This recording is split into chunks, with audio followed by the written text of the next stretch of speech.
এটা হচ্ছে ভগবতপুর পুষ্পুকুর গদ্দানে মুন্নাদার পুকুর। 1600 টাকা পাস হাত চিপে।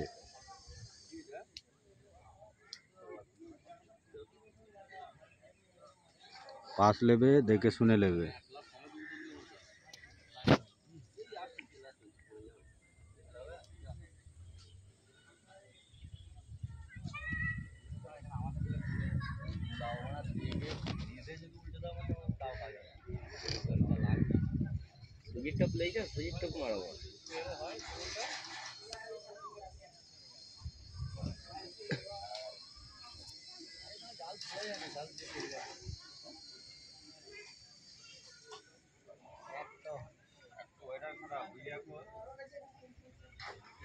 আমার দিয়েছিল তো ওই গ্যাস হয়ে গেছে।